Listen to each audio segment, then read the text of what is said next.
all the three types of I's are being sung by you. Brahma Baba and Jagatamba Mother took the number ahead. The reason or the speciality of this was they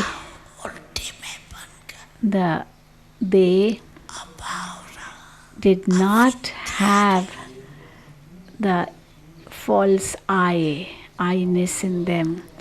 They were totally ignorant of the I of body consciousness or disheartenment. They would never say, I am giving you my advice, I am right. Baba would always say, Baba says this, Baba says this, Baba is getting it done, I'm not doing anything, Baba would say. Baba would not say, I am intelligent. He would say, no, the children are more intelligent than me.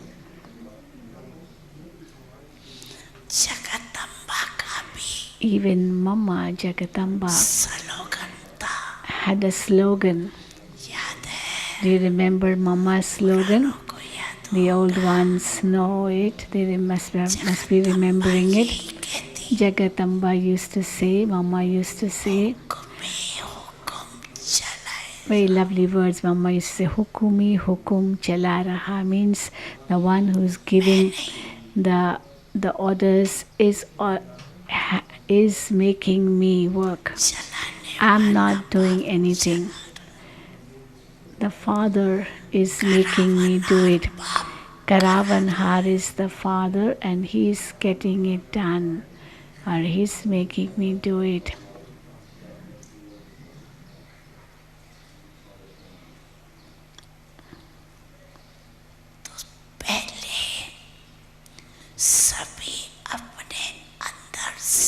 Therefore,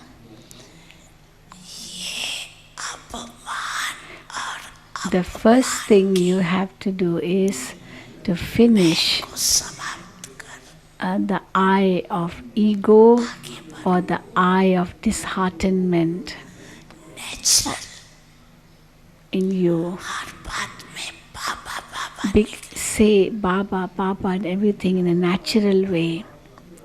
Let the word Baba, Baba come on your lips in a natural way.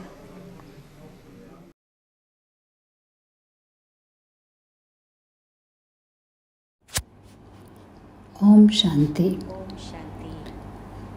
सभी को good morning, good afternoon और good evening.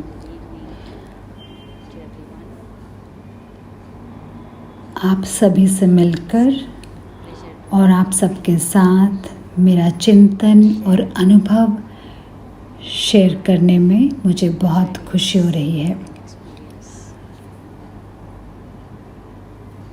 तो प्यारे बहनों और भाइयों, हम सभी ब्रह्म कुमार कुमारियाँ अपनी संपूर्ण अवस्था, कर्मातीत अवस्था, फरिश्ता स्थिति, अव्यक्त स्थिति या कहीं बाप समान स्थिति को पाना चाहते हैं। और हम सभी जानते भी हैं, संपूर्ण अवस्था अहंकार से मुक्त है।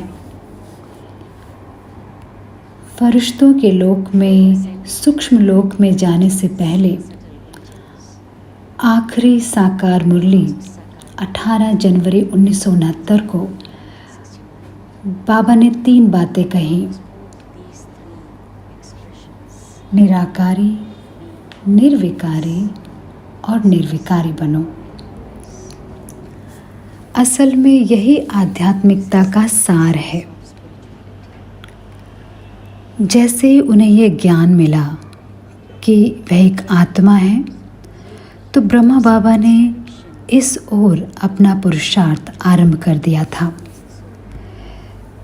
तो मैं ये कह सकती हूँ कि ये 3 शब्द उनके जीवन के सिद्धांत और विश्वास बन गए और उन्होंने संपूर्णता को पाया। मम्मा के सिद्धांत और विश्वास के बारे में हमने अव्यक्त बाप दादा के शब्दों में सुना। मम्मा कहा करती थी, मैं केवल निमित्त हूँ और बाबा करावनहार है, हुक्म ही हुक्म चला रहा है। जब मैं दादी जी के सिद्धांत और विश्वास के बारे में सोचती हूँ और कहा करती थी, उनके भी 3 शब्द थे, निमित्त, निर्माण और निर्मल वाणी। उसका अर्थ है मैं निमित्त हूँ, ट्रस्टी हूँ, मैं नम्रता धारण करती हूँ और मेरे बोल शुद्ध हैं। यहाँ भी हम निरहंकारिता की अवस्था देखते हैं। अगर हम दीदी मनमोहिनी जी के बारे में सोचते हैं तो उनका सिद्धांत और विश्वास था कि अब घर जाना है। इसका अर्थ है जब आत्मा उपराम बन जाती है, सभी बातों के पार चली जाती है, तो अपने साथ नहीं ले जा सकती उन बातों से न्यारी सदा यही स्मृति कि अब घर जाना है। और दादी जान की आप सभी ने ध्यान दिया होगा कि पिछले कुछ वर्षों में हर क्लास में, हर संगठन में, हर एक मीटिंग में दादी 3 वाक्यों को दोहराती थी। सुनने में तो बहुत साधारण है लेकिन बहुत गहरे हैं। मैं कौन हूँ, मैं किसकी हूँ और मुझे क्या करना है। तो आप इस बारे में सोच सकते हैं कि इन सभी पूर्वजों के बारे में इन सभी आत्माओं ने बहुत विशेष पुरुषार्थ किया था, स्वयं पर खास ध्यान देना, इस संपूर्णता की स्थिति तक पहुंचने के लिए, स्वयं को पूरी तरह अहंकार से मुक्त करने के लिए। बाबा ने मुरलियों में कुछ शब्दों का प्रयोग किया है जो हिंदी भाषा में बहुत लयबद्ध लगते हैं, रिदमिक लगते हैं। आप में से बहुत से उनके बारे में जानते भी होंगे, लेकिन फिर भी मैं उन शब्दों का अनुवाद करूंगी।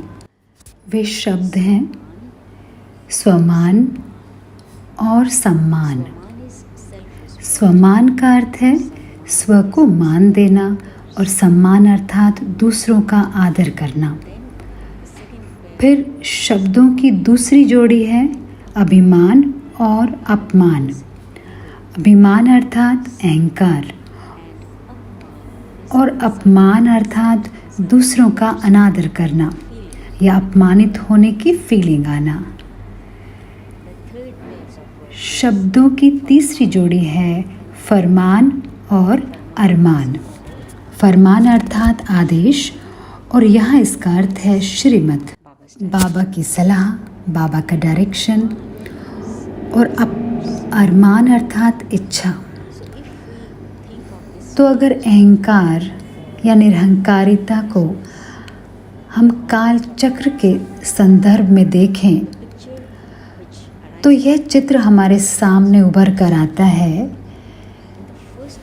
कि चक्र के पहले आधे हिस्से में हम सभी अपनी स्वमान गरिमा की अवस्था में हैं और उसके परिणाम स्वरूप किसी दूसरे से मान की अपेक्षा करने का, मांगने का कोई सवाल ही नहीं उठता।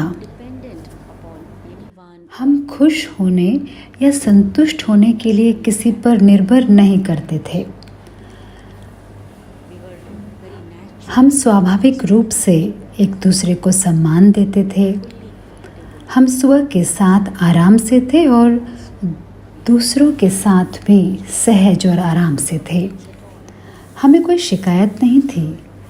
वह खुशी की दुनिया थी, लेकिन वह सब स्वमान का ही परिणाम था। लेकिन फिर चक्र के दूसरे आधे हिस्से में हम अपना असली स्वरूप, सच्चा स्वरूप भूलने लगे और स्वयं को शरीर समझने लगे और दूसरों को भी शरीर के रूप में देखने लगे। तो स्व शब्द का क्या हुआ?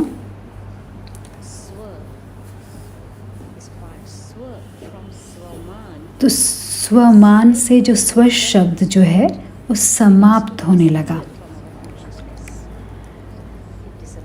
हमारे मन से समाप्त होने लगा। स्व गायब हो गया, बस मान बच गया। मान अर्थात आदर। आत्मा को मान चाहिए, लेकिन जब आत्मा स्वयं को मान देना छोड़ देती है तो वह दूसरों से मान की अपेक्षा या मांगने लगती है। और इसीलिए बाबा कहते हैं, बच्चे आपको निरहंकारी बनना है। यह अहंकार, स्वमान का ना होना ही सभी गलतियों का बीज है। तो जिस पल आप स्वयं को भूल जाते हैं तो जैसे आपने गलतियों के रहस्य का बीज बो दिया है।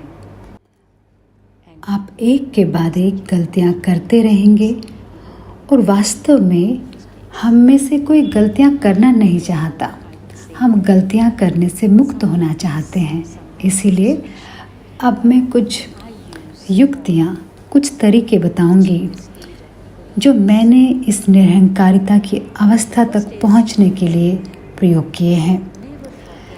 पहली बात, हमें ये कभी नहीं भूलना चाहिए, कभी भी नहीं भूलना चाहिए कि मैं बाबा के पास क्यों आई हूँ।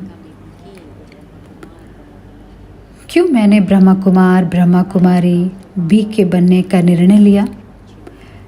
मैं बाबा के पास आई हूँ अपने भाग्य का निर्माण करने। केवल बाबा ही भाग्य विधाता है और कोई भी नहीं। और यही समय है मेरा भाग्य बनाने का। तो मेरा हर संकल्प, हर शब्द और कर्म इसी दिशा में होने चाहिए और इसका आधार है स्वमान। दूसरा तरीका है, दूसरी सलाह जो बाबा ने हम सभी को दी है वह है बालक और मालिक का पाठ सीखना। अक्सर अहंकार आ जाता है जब मेरी राय दूसरों के द्वारा नहीं मानी जाती और कोई मुझसे जूनियर है, छोटा है और उसकी राय मान ली जाती है, और जिन्हें मैं पसंद नहीं करती उन सबकी राय सलाह मान ली जाती है। वहाँ अहंकार आ जाता है। तो बाबा कहते नहीं बच्चे, हाँ आपको सलाह मशवरा देने का हक है, लेकिन उसके बाद बच्चे बन जाओ। तो अगर मैंने ये बालक मालिक का पाठ पक्का कर लिया तो मुझे लगता है कि मैं बहुत हद तक अहंकार रूपी बड़े दुश्मन से छुटकारा पा सकूंगी।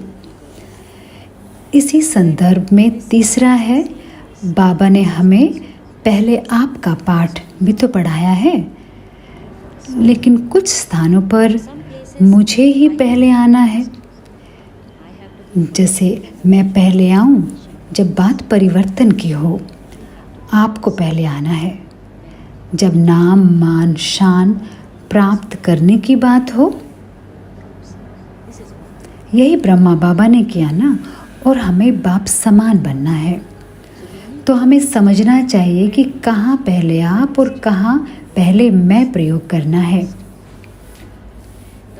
चौथी राय है, जगदीश भाई अक्सर कहा करते थे कि हमें किसी से भी या ब्राह्मण परिवार से भी नाम मान शान तारीफ की अपेक्षा क्यों करनी चाहिए।